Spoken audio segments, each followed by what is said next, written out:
प्रज्ञा को रील्स बनाने का बड़ा ही क्रेज है और वो दिन भर रील्स बनाती रहती है। खाते पीते घूमते फिरते घर में कॉलेज में रील्स बनाने के कारण प्रज्ञा पूरे कॉलेज में हाईलाइटेड है। जहाँ उसकी रील्स सभी को पसंद आते हैं, वहीं मनीषा चिंता में डूबी है। एक रोज जब खाती हुई प्रज्ञा रील्स बना रही होती है, तब मनीषा कहती है, 1 मिनट भी चैन नहीं है इस लड़की को। ये नहीं कि खाना तो आराम से खा ले, लेकिन नहीं, अरे थोड़ी देर रील्स नहीं बनाओगी तो आसमान नहीं टूट पड़ेगा। अरे मम्मी, इसी को तो कहते हैं डिटर्मिनेशन। तुम नहीं समझोगी ये सब क्या? भगवान, इस लड़की को सद्बुद्धि दे। जब देखो तब टेढ़ा बाका मुंह बनाती रहती है। मनीषा की बात का प्रज्ञा पर जरा भी असर नहीं होता और वो खाते खाते रील्स बनाती रहती है। दिन बीतने लगते हैं और देखते देखते प्रज्ञा का कॉलेज में खत्म हो जाता है। आज दिन कोई न कोई मनीषा को प्रज्ञा की शादी करवाने का सुझाव दे जाता है। सब ठीक ही कहते हैं, प्रज्ञा की शादी कर देनी चाहिए। अपने घर के काम काज में व्यस्त हो जाएगी तो खुद ही ये रील्स और नाच गाना बंद हो जाएगा। मनीषा और प्रज्ञा के लिए एक अच्छा लड़का और विकी का रिश्ता प्रज्ञा को मिला तो प्रज्ञा को उसकी रील्स देखकर पसंद करता था। अगले दिन विकी अपने माता पिता के साथ जाता है और प्रज्ञा सारी आपको बुझाई जब विकी को पसंद है तो हमें भी बहुत पसंद है। बहन जी, आप बारात की तैयारी कीजिए। एक बार लड़का लड़की अकेले में बात कर ले तो अच्छा रहेगा। हाँ, क्यों नहीं। मनीषा विकी को प्रज्ञा के कमरे में भेजती है, जहाँ प्रज्ञा पहले से ही रील्स बना रही होती है। तभी विकी कहता है, आ गए आपके साजन जी। हमारे साथ ये रील्स कंप्लीट करती तो और भी अच्छा रहता। अच्छा जी, आप आ ही गए हैं तो बना ही लेती हूँ आपके साथ। दोनों मिलकर रील्स बनाते हैं। जब वी मीट और तुरंत पोस्ट पे कर देते हैं। फिर विकी कहता है, जब आप साड़ी में चाय लेकर आए तब मुझे लगा कि कहीं मैं गलत करना तो नहीं आ गया। हाँ, सही है। दोनों की शादी पक्की हो जाती है और शादी के दिन भी प्रज्ञा रील्स बनाने से चूकती नहीं। यहाँ तक कि बारात के समय भी नाचते हुए रील्स बनाती है। सभी लोग प्रज्ञा की तारीफ के फूल बांध देते हैं और प्रज्ञा नाचती गाती अपनी ससुराल चली जाती है। सब कुछ अच्छा चल रहा होता है। प्रज्ञा यहाँ भी दिन भर हर चीज की रील्स बनाती रहती है। लेकिन कुछ दिनों के बाद जब सुनीता कहती है, ये रील्स के साथ साथ कुछ काम भी कर लिया करो। वैसे मुझे और क्या क्या बनाना आता है?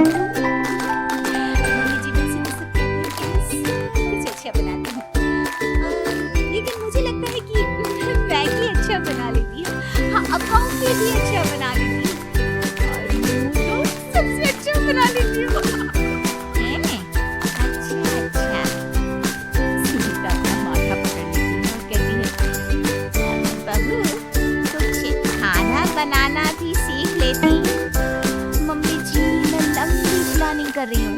जल्दी ही मैं इतनी फेमस हो जाऊंगी कि मुझे पैसे मिलने लगेंगे। हम दोनों सास बहू राज करेंगे, राज नौकर काम करेंगे और लोगों की तो लाइन लगेगी हमसे मिलने के लिए। तेरा दिमाग खराब हो गया है क्या बहू? हंसी मजाक तक ठीक है, लेकिन इस तरह घर नहीं चलते। जितना जल्दी हो इस घर के तौर तरीकों को सीख लो। प्रज्ञा मुंह घुमाकर चली जाती है और तुरंत उसी वक्त एक रील बनाती है। देख सुनीता का गुस्सा 7वें आसमान पर चला जाता है और विकी के घर आती ही सुनीता उसे सब कुछ बताती है। विकी भी अब प्रज्ञा की इन हरकतों से परेशान हो जाता है। तुम टेंशन मत लो मामा, मैं देखूंगा। विकी कमरे में जाता है तो देखता है कि प्रज्ञा रील्स बनाती है। विकी बड़े ही प्यार से प्रज्ञा से कहता है, इन सब के लिए मैं तुम्हें मना नहीं करूँगा, लेकिन कभी हर वक्त ये अच्छा नहीं लगता ना। समझने की कोशिश करो, मुझे भी तुम्हारा थोड़ा वक्त चाहिए। मैं जब ऑफिस से आता हूँ तो मुझे समय देने की जगह इसी में लगी रहती है। तुम ज्यादा ही सोच रहे हो। तुम भी मेरे साथ रील्स बनाओ ना, तुम्हें भी बहुत अच्छा लगेगा।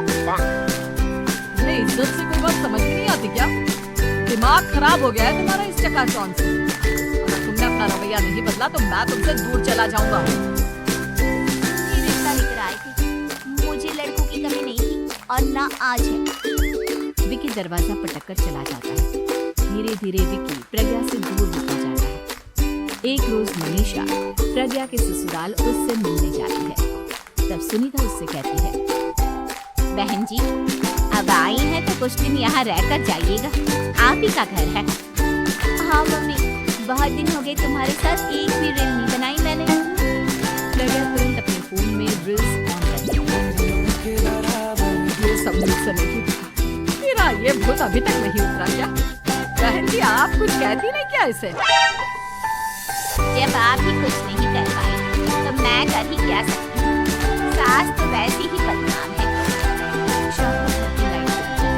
और मनीषा प्रज्ञा से कहती है, मेरे घुटनों में बहुत दर्द हो रहा है, लाइट का कुछ इंतजाम करना बेटा।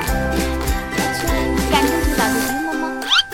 प्रज्ञा गाते हुए कैंडल जलाती है और खिड़की के पर्दे के पास रख देती है। मनीषा जिसे बहुत दर्द हो रहा है वो सो जाती है और प्रज्ञा हमेशा की तरह अपनी रील्स में लग जाती है।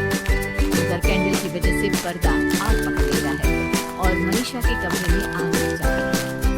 बचाओ! बचाओ! सभी भागते हैं और विकी कमरे की आग बुझाने में लग जाता है, लेकिन तब तक मनीषा आधी जल चुकी थी। मनीषा की हालत देख प्रज्ञा रोने लगती है। विकी मनीषा को तुरंत हॉस्पिटल ले जाता है और उसे एडमिट कराता है। विकी प्रज्ञा से कहता है, देख लिया ना, तुम्हारे इस नाच गाने की वजह से आज तुम्हारी माँ की जान जाते जाते रह गई। अब पता नहीं तुम और क्या चाहती हो। इधर डॉक्टर कहते हैं, इनकी हालत बहुत नाजुक है, आधे से ज्यादा जल चुकी है।